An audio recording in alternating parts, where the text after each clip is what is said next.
બરાબર.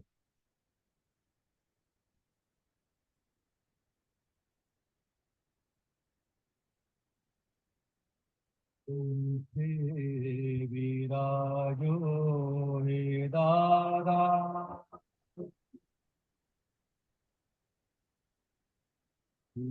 રાવ સૌડી ભાષા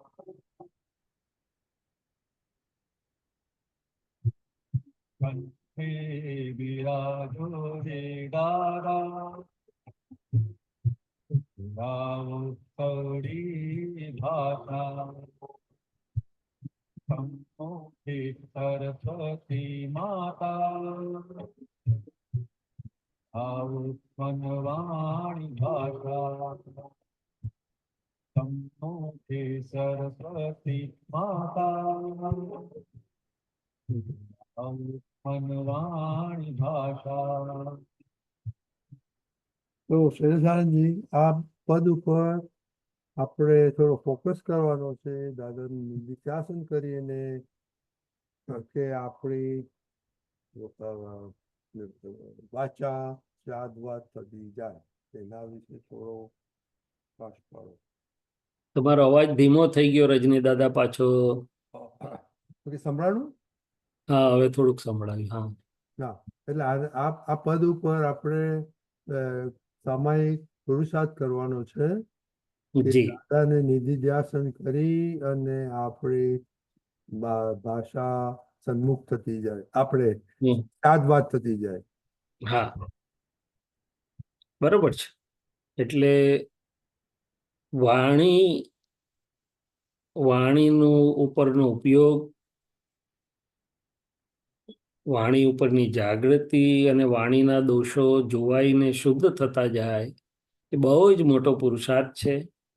અને એમાં એક હેલ્પિંગ છે. શરૂમાં અમે શૈલેષભાઈ પાસે બહુ ગવડાવ્યું હતું આ પદ, અને એનાથી આપણને આખું આ વાણીના ઉપરની જાગૃતિ અને વાણીની શુદ્ધિકરણ માટે એક બહુ મોટું બળ મળે એવું છે.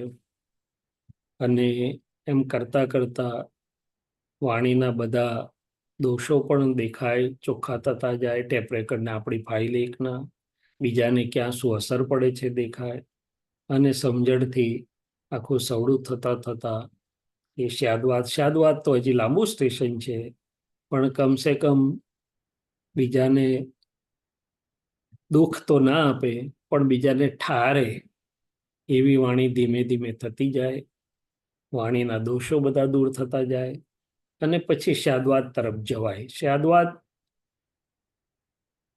એકલું ભાવના કે ઈચ્છા કરવાથી થઈ જતું નથી. શાદવાદમાં દર્શન શુદ્ધિ પહેલો બહુ મહત્વનો ભાગ ભજવે છે. દર્શન એટલે સમજણ, એટલે કે જ્ઞાનની જે શુદ્ધ દ્રષ્ટિ.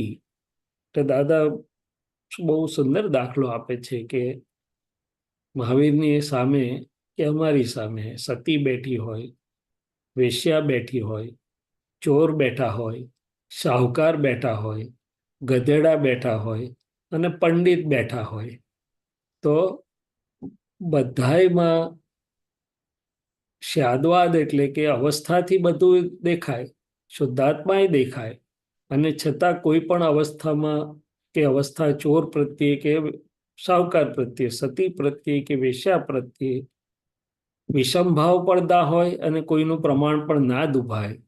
એટલે કે એ દર્શન શુદ્ધિ કેટલી ઉત્તમ હશે.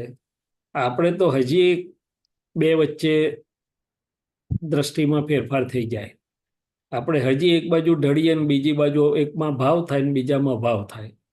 શાદવાદમાં એ દર્શન શુદ્ધિ એટલી સુંદર હોય છે કે જેને જે છે અવસ્થાને જાણે પણ છે, છતાંય દ્રષ્ટિમાં સમ છે, દ્રષ્ટિ દર્શન વિશુદ્ધ છે, અને તે પ્રમાણમાં પછી વાણી શાદવાદ થતી જાય છે. પણ એ પહેલા કમસે કમ આમાં જે છે એમ થાય કે ભાઈ સુધરાવો મનવાણી ભાષા. એ ઘણું અદ્ભુત સુંદર પદ છે. તો એ આપણો ઘણા બધા પગથિયા ચડી જવાય વાણીના, અને એ રીતે આપણે કરવા જેવું છે. ખાસ તો દાદા કે નક્કી કરજો કે હે દાદા ભગવાન આ ફાઇલ 1ની ટેપ રેકર્ડની વાણીની જે ભૂલો થાય છે, બીજાને કંઈ પણ અસર પડે છે, દુઃખ તો ના જ થવું જોઈએ, અસર પણ એવી ના પડવી જોઈએ. પછી ખેંચ હોય, પકડ હોય, આગ્રહ હોય, મારું સાચું ઠરાવવાની વાત હોય, હું તુંની ભેદવાળી વાત હોય, વાણી નીકળતી, આવા બધા ઘણા દોષો છે. અને મૂળ તો વાણી હેતુ પ્રમાણે નીકળતી હોય છે. જ્યાં વ્યવહાર આખો દિવસ ચાલ્યા કરે એમાં સંસાર હેતુ વાણી નીકળે છે, કે ફાઇલોના સંભાવથી હેતુ વાણી નીકળે છે, કે આત્માર્થે વાણી નીકળે છે. એટલે કે હેતુ અથવા આશય સમજાય અને બીજું કોડવર્ડ સમજાય, કે કોડવર્ડ પ્રમાણે વાણી શોર્ટહેન્ડ થઈને પછી વાણી બહાર પડે છે. તો કોડવર્ડ હું શું લાવ્યો છું? કોઈ કહેશે કે હું તો જેમ છે તેમ કહી દઉં, કોઈની હાડી બારી રાખું નહીં. કોઈ તો વળી કે હું તો મારા બાપને કહી દઉં, એવું બોલનારા છે. તો કે છે કે કોડવર્ડ લાયા છે બધા. અને કોઈ કે છે મારે હું પંચાયત જઈને જે ફૂડવું એમ પડે. તો કોઈ કહેશે કે ના, બધાનું હિત સચવાય, પણ હિત મિત પ્રિય અને સત્ય. તો કે આ કોડવર્ડો બધા જે પડેલા છે, એ કોડવર્ડ પર જો જાગૃતિમાં આવે તો કોડવર્ડ સુધરે તો વાણી સુધરે, આશય સુધરે તો વાણી સુધરે. એવી રીતે આખું વાણીનું બહુ મોટું વિજ્ઞાન છે અને બહુ જ મોટો પુરુષાર્થનો વિસ્તાર છે વાણી સંબંધી. એટલે આપણે દાદાને પ્રાર્થના કરીને જરૂરથી એ પુરુષાર્થ માંડીએ અને આગળ વધીએ. જય સચ્ચિદાનંદ. બહુ very good. જય સચ્ચિદાનંદ.